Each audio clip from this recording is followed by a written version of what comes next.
नमस्कार। कैसे हो आप सभी सभी विद्यार्थी जुड़ जाइए। आज का हमारा जो टॉपिक है वो हमारा सीखने की विधियाँ है और हम अधिगम टॉपिक के बारे में जान रहे थे। हमारा जो टॉपिक चल रहा था वो अधिगम था कि सीखना क्या है, सीखने के सिद्धांत क्या है, सीखने की विशेषता क्या है, सीखने की जो परिभाषा विद्वानों ने दी थी वो हमने पिछली क्लास में जानी। आगे हम देखते हैं कि सिद्धांत कौन कौन से हैं और सीखने की विधियाँ क्या है, कैसे हम सीखते हैं, इन सभी बिंदुओं के बारे में हम चर्चा करेंगे। तो हम जान रहे हैं कि सीखने की विधियाँ क्या है।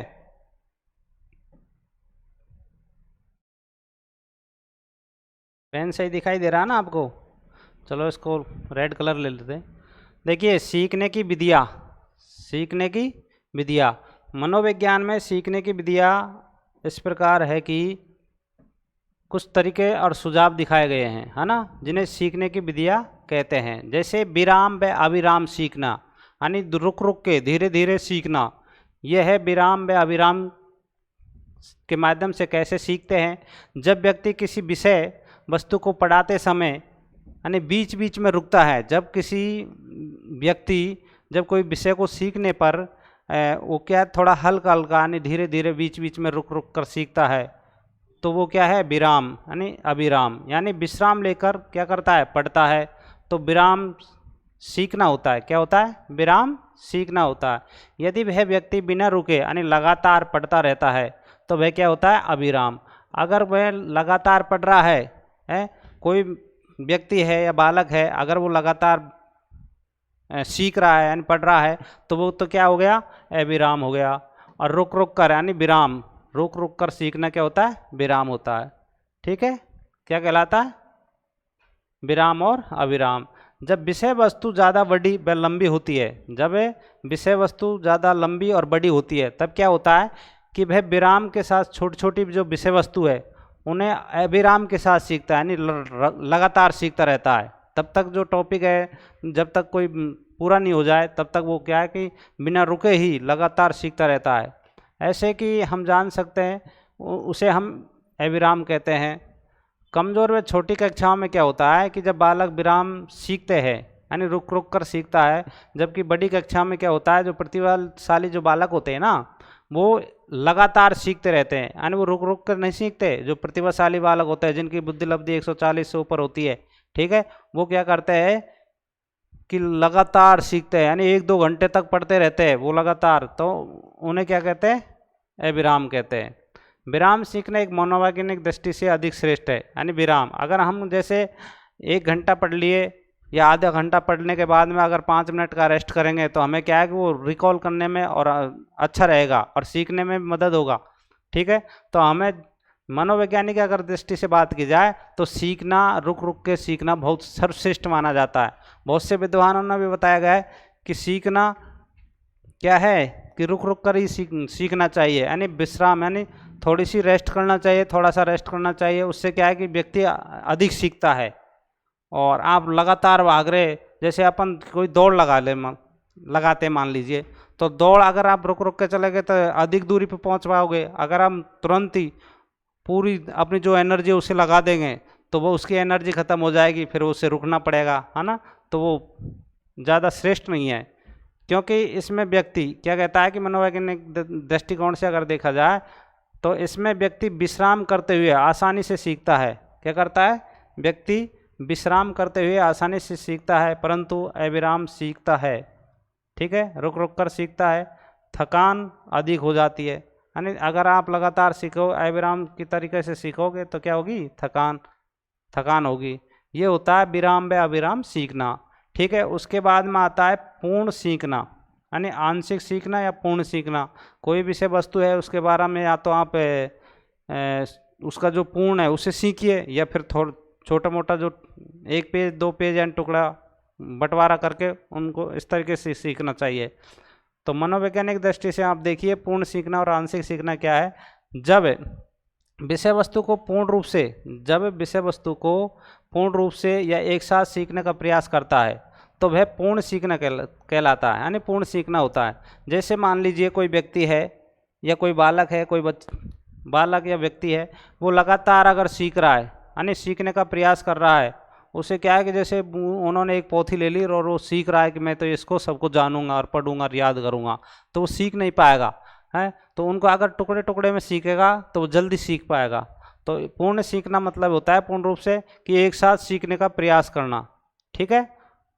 जबकि विषय वस्तु को अंशों यानी भागों में बांट बांट कर, आप पढ़ेंगे बाद में कि ये छोटे छोटे सिद्धांत दिए थे, है ना। जैसे हम शिक्षण विधि में पढ़ते हैं कि अंशों में बांटकर सीखना चाहिए, यानी छोटे छोटे टुकड़ों में बांटकर सीखना चाहिए, ठीक है। ये दिखाई दे रहा है कि नहीं दे रहा है ये? थकान अधिक होती है ना। जैसे विभाजित करके विषय वस्तु को विभाजित कर कर सीखते हैं, ठीक है। एक अंश को सीखने का प्रयास करता है और उस वह क्या कहलाता है, आंशिक सीखना कहलाता है। अनेक छोटे छोटे टुकड़ों में बांटकर हम सीखते हैं तो उसे क्या कहते हैं, आंशिक सीखना होता है।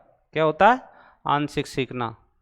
तो आंशिक सीखना छोटे छोटे टुकड़ों में बांटकर हम सीखते हैं, जबकि पूर्ण रूप से सीखना लगातार एक साथ हम जैसे एक ही पोथी को पढ़ना चाहते हैं तो वो क्या होता है कि तुरंत फटाफट पढ़ो, तो वो पूर्ण सीखना होता है, ठीक है।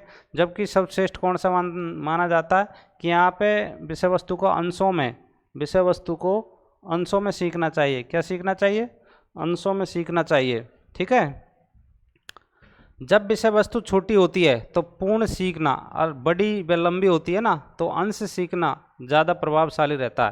यानी जब विषय वस्तु छोटी होती है तो पूर्ण सीखना अच्छा रहता है, जबकि बड़ी व लंबी होती है ना तो उसे क्या है कि अंश सीखना यानी छोटे छोटे टुकड़ों के माध्यम से सीखना चाहिए। आपको ये देखना चाहिए कि हमारी जो विषय वस्तु अगर छोटा है, विषय वस्तु जैसे मान लो एक लेसन है और उसमें कम विषय वस्तु है तो हमें उसे लगातार मतलब पूर्ण रूप से सीखना चाहिए। जबकि हमारे पास अगर सिलेबस बड़ा है तो उसे छोटे छोटे टुकड़ों के माध्यम से उन्हें सीखना बहुत ज़रूरी है। प्रतिभाशाली बालक क्या करते हैं, और प्रतिभाशाली व अधिक आयु के व्यक्ति क्या करते हैं, वो पूर्ण सीखना पसंद करते हैं। जो प्रतिभाशाली होते हैं ना वो क्या करते हैं कि वो जल्दी सीखना का प्रयास करते हैं और पूर्ण सीखने का प्रयास करते हैं, यानी पूरी जो उनका जो सिलेबस है या जो भी टॉपिक है, जो भी विषय वस्तु है उसे एक साथ सीखने का प्रयास करते हैं। यानी प्रतिभाशाली व अधिक आयु के लोग, यानी अधिक आयु के जो व्यक्ति है वो पूर्ण सीखना पसंद करते हैं। जबकि कमज़ोर, जो जिनकी बुद्धि लब्धि कम होती है ना, जो जड़ बुद्धि के होते हैं, मंद बुद्धि के होते हैं, कमज़ोर बुद्धि के होते हैं, यानी औसत जो बुद्धि होती है उसके अनुसार सीखना पसंद करते हैं। उनको क्या है कि बालकों को आंशिक सीखना पसंद है, यानी छोटे छोटे टुकड़ों में बांटकर वो सीखते हैं। तो मनोवैज्ञानिक के अनुसार अगर छोटी व संक्षिप्त विषय वस्तु को पूर्ण विधि से और जो बड़ी व विस्तृत जो विषय वस्तु है उसे आंशिक विधि के माध्यम से सीखना बहुत ज़्यादा क्या होता है, उपयोगी होता है। बहुत ज़्यादा क्या होता है, उपयोगी होता है। देखिए आपको कोई भी हो, चाहे वो प्रतिभाशाली हो, चाहे मंदबुद्धि हो या औसत बुद्धि का हो, अगर मनोवैज्ञानिक दृष्टि से अगर देखा जाए तो छोटी व संक्षिप्त जो विषय वस्तु है उसे हमें लगातार सीख सकते हो आप, है ना। जबकि आप छोटे छोटे टुकड़ों में सीखना चाहिए, ठीक है। तो इनका अपन को तो ये पढ़ना है कि पूर्ण सीखना और आंशिक सीखना क्या होता है, ठीक है। तो पूर्ण सीखना तो क्या होता है कि हम कि जो छोटी व संक्षिप्त जो विषय वस्तु है उसे हम लगातार सीखते हैं, उसे क्या कहते हैं, पूर्ण विधि कहते हैं। जबकि जो बड़ी व विस्तृत जो विषय वस्तु है उसको हम आंशिक विधि से सीखने का प्रयास करते हैं। उसके बाद में जो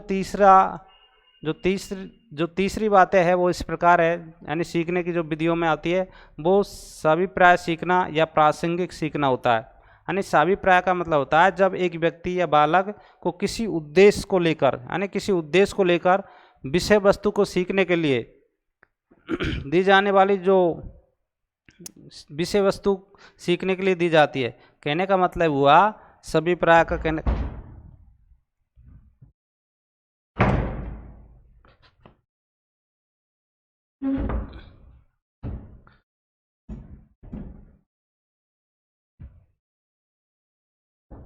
साभिप्राय का मतलब ये होता है कि जब एक व्यक्ति बालक को किसी उद्देश्य को लेकर कोई विषय वस्तु सीखने को दी जाती है, यानी किसी उद्देश्य को लेकर कोई विषय वस्तु दी जाती है तो उसे क्या बोलते हैं हम? साभिप्राय कहते हैं। ठीक है ना। साभिप्राय क्या होता है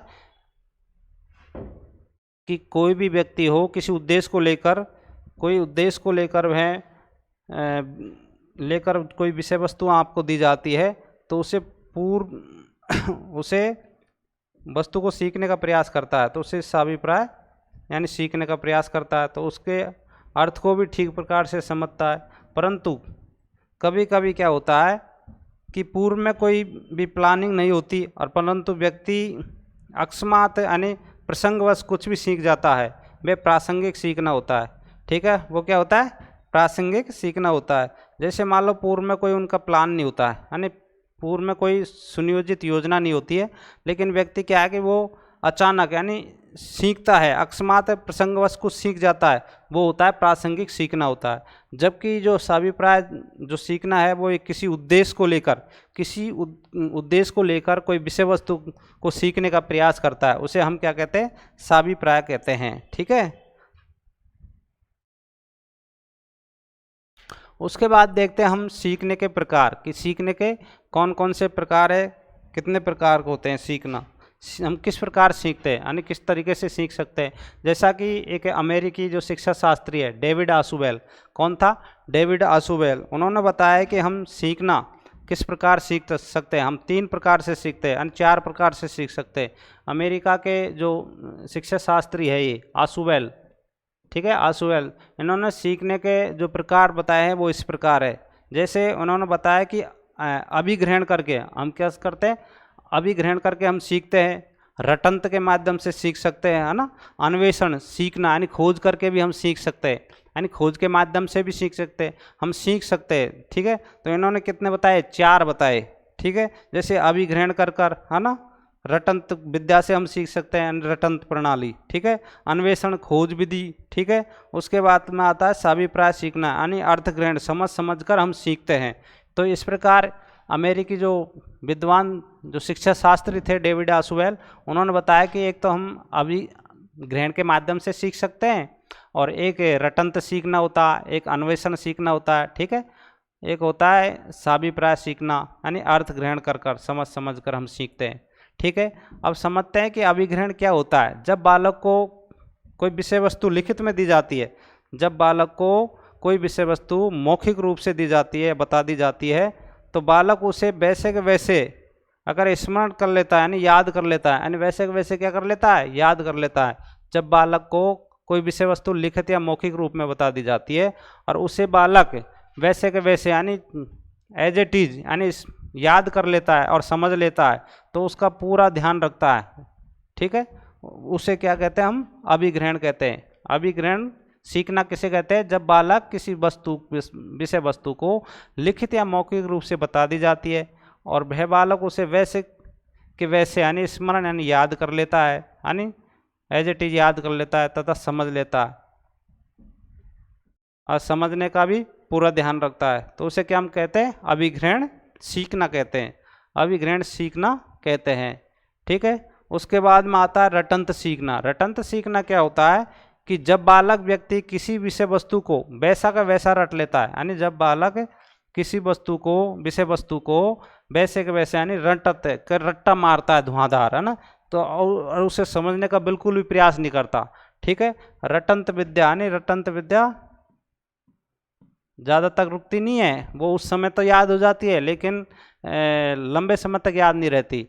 तो आपको ये तो अपनाना ही नहीं चाहिए। ठीक है, लेकिन बताया गया है कि बालक व्यक्ति किसी विषय वस्तु को वैसा का वैसा रट लेता है और उससे समझने का प्रयास भी नहीं करता। ठीक है, बिल्कुल भी समझने का प्रयास नहीं करता। ठीक है, वो होती है रटंत सीखना। अन्वेषण यानी खोज कर कर, हम अन्वेषण का मतलब होता है खोज कर कर। ठीक है,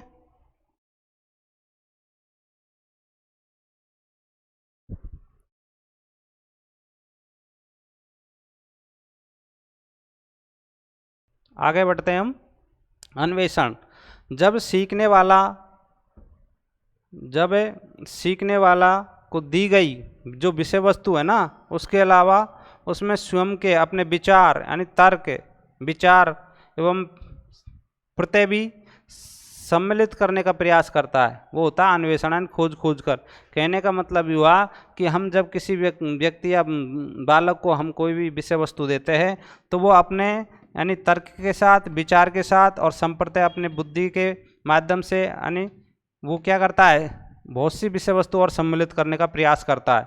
तो वो अपने अपने आप में वो क्या करता है कि खोज करता है, अन्वेषण करके सीखता है। तो ये भी अच्छा है कि वो अगर उसके हम तर्क विचार और प्रत्यय करके अगर सीखेंगे तो वो हमें क्या है कि लंबे समय तक समझ में आएगी। ठीक है, तो अन्वेषण क्या होता है, हम खोज करके सीखते हैं। उसके बाद में होता है अर्थ ग्रहण या साभिप्राय सीखना। ठीक है, जब व्यक्ति या बालक किसी भी विषय वस्तु को पूर्ण रूप से अर्थ ग्रहण करते हुए यानी पूर्ण रूप से क्या करता है, अर्थ ग्रहण करते हुए सीखने का प्रयास करता है। ठीक है, सीखने का प्रयास करता है तो वह क्या होता है, अर्थ ग्रहण सीखना होता है, यानी साभिप्राय होता है। तो इसे हम मनोविज्ञान का सर्वोत्तम प्रकार मानते हैं। अगर आपसे पूछा जाए कि अर्थ ग्रहण या साभिप्राय सीखने का सबसे क्या है, सर्वोत्तम विधि है, यानी सर्वोत्तम क्या है, अर्थ गणने की विधि है। ठीक है ना, सीखने का प्रकार है, या समझ सकते हैं हम ना कि सबसे बेस्ट क्या है मनोविज्ञान की दृष्टि से, यानी मनोविज्ञान सर्वोत्तम प्रकार कौन सा है, आपसे पूछा है सबसे बढ़िया प्रकार कौन सा है सीखने की दृष्टि से, तो आपको बताना है कौन सा है, अर्थ ग्रहण या साभिप्राय सीखना।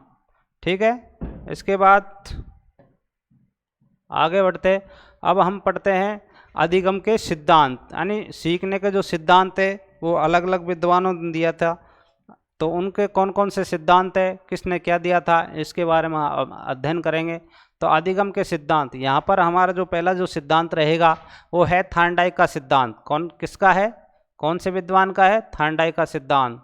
ठीक है, उसके बाद पॉवलोव का सिद्धांत है, उसके बाद सीएल सिद्धांत यानी क्लार्क हल का है, स्किनर का है। ठीक है, बहुत से सिद्धांत है, उनके बारे में हम अध्ययन करेंगे। अधिगम को सीखने का जो सिद्धांत दिए थे, बहुत से प्रयोग हुए थे, उनके बारे में जानेंगे। ठीक है, तो अब बात करते हैं हम अधिगम के साचार्य सिद्धांत की। ठीक है, स्टिमुलस रेस्पॉन्स थ्योरी ये किसने दी थी, एसआर थ्योरी किसने दी थी, थॉर्नडाइक ने।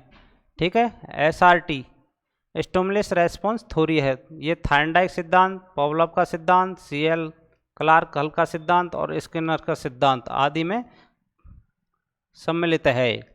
उसके बाद में आता है अधिगम के ज्ञानात्मक क्षेत्र में सिद्धांत, यानी ज्ञानात्मक क्षेत्र में सिद्धांत जिसे हम SORT बोलते हैं। जैसे स्टिमुलस ऑर्गेनिज्म रेस्पॉन्स थ्योरी होता है, स्टिमुलस ऑर्गेनिज्म थ्योरी होता है।